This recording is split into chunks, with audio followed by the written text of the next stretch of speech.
ഏവർക്കും ജസ് വേൾഡിൻ്റെ പുതിയൊരു വീഡിയോയിലേക്ക് സ്വാഗതം. ഇന്നത്തേത് ഒരു അൺബോക്സിങ് വീഡിയോയാണ്. ഡെൻഡ്രോബിയം ഓർക്കിഡുകളുടെ കോംബോയാണ്. കൊല്ലം എഴുകോണിലുള്ള തിരുവാതിര ഗാർഡൻസിൽ നിന്നാണ് ഈ പ്ലാന്റുകൾ ഞാൻ വാങ്ങിച്ചിട്ടുള്ളത്. 10 പ്ലാന്റുകളുടെ കോംബോയായിരുന്നു.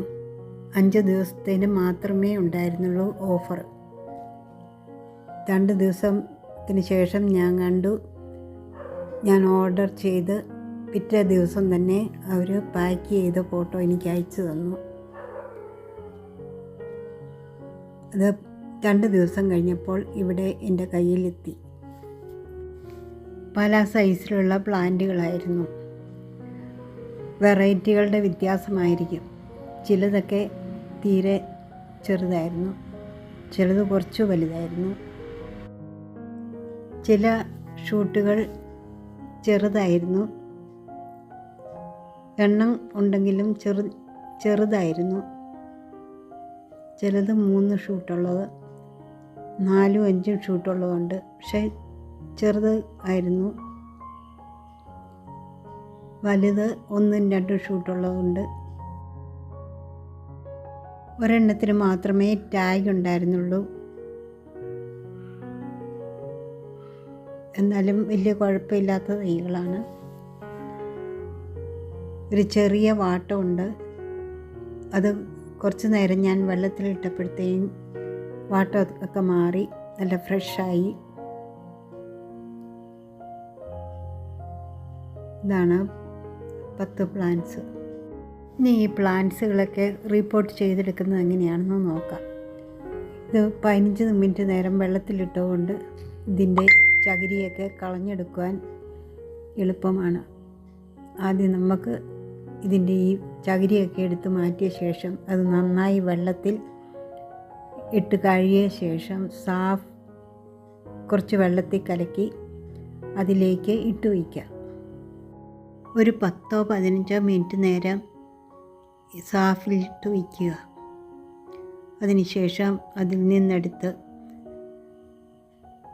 ഇഷ്ടികയും കഷ്ണവും കരിക്കഷ്ണവുമാണ് ഞാൻ മീഡിയമായിട്ട് എടുത്തിട്ടുള്ളത്. 7 ഇഞ്ചിൻ്റെ ഒരു പോട്ടെടുത്ത് അതിലേക്ക് പകുതി ഭാഗത്തോളം ഇഷ്ടിക നിറയ്ക്കുക. അതിന് മുകളിലേക്ക് പ്ലാന്റ് വെച്ച് കരിയിട്ട് ചുറ്റിലും കരിയിട്ട് നന്നായി ഉറപ്പിച്ച് നിർത്തുക. പ്ലാന്റ് നന്നായി ചട്ടിയിൽ ഉറച്ച് നിന്നെങ്കിൽ വെള്ളം ഒഴിക്കുമ്പോഴൊക്കെ അത് ആടുകയും ഇളകുകയൊക്കെ ചെയ്യും.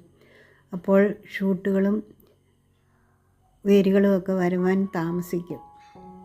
അല്ലെങ്കിൽ പ്ലാസ്റ്റിക്കിൻ്റെ കമ്പുകളുണ്ട്, അത് വെച്ച് അത് ടൈ ചെയ്ത് ഉറപ്പിച്ച് നിർത്താൻ പറ്റും. ചെടികൾ വയ്ക്കുമ്പോൾ അതിൻ്റെ വേരുഭാഗം കുറച്ച് കാണാവുന്ന ഭാഗത്തിൽ വയ്ക്കണം. എങ്കിലേ ഷൂട്ടുകളൊക്കെ വരുമ്പോൾ അനായാസമായി അവയ്ക്ക് വളർന്നു വരുവാൻ പറ്റുകയുള്ളൂ. വലിയ പ്ലാന്റുകളൊക്കെ ഞാൻ 7 ഇഞ്ചിൻ്റെ ചട്ടിയിൽ നട്ടു. കുറച്ച് ചെറിയ പ്ലാന്റ്സ് ഉണ്ടായിരുന്നു. അവ 5 ഇഞ്ചിൻ്റെ ചട്ടിയിലാണ് ഞാൻ നട്ടുവെച്ചത്. അതും ഇതുപോലെ തന്നെ പകുതിയോളം ഇഷ്ടികയിട്ട് അതിൻ്റെ മുകളിൽ കരിയിട്ടാണ് നട്ടുവെച്ചത്. ക്ലേ ബാൾസ് ഉണ്ടെങ്കിൽ അതും കൂടി കുറച്ച് മുകളിലിട്ട് കൊടുക്കുക. മോയ്സ്ചർ നിലനിർത്താനും പോട്ടിൻ്റെ ഭാരം കുറയ്ക്കാനും ഒക്കെ ഇത് നല്ലതാണ്. 2 പ്ലാന്റ്സിൻ്റെ ഓരോ ഷൂട്ടിലും ചെറിയ കേടുകളുണ്ടായിരുന്നു. അത് ഞാൻ നന്നായി സാഫ് അവയിൽ തേച്ച് കൊടുത്തു. ഇവയുടെ ഫംഗൽ ബാധ മാറുവാൻ വേണ്ടിയാണ് ഇങ്ങനെ ചെയ്തത്.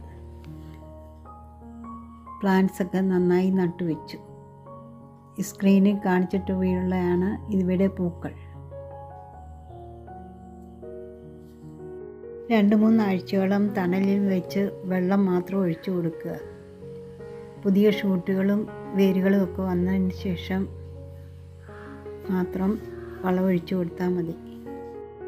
വീഡിയോ ഇഷ്ടമായാൽ ലൈക്ക് ചെയ്യുക, ഷെയർ ചെയ്യുക, കമൻറ്റ് ചെയ്യുക, സബ്സ്ക്രൈബ് ചെയ്യുക. പുതിയൊരു വീഡിയോയുമായി വരും വരെ ബൈ. Thank you.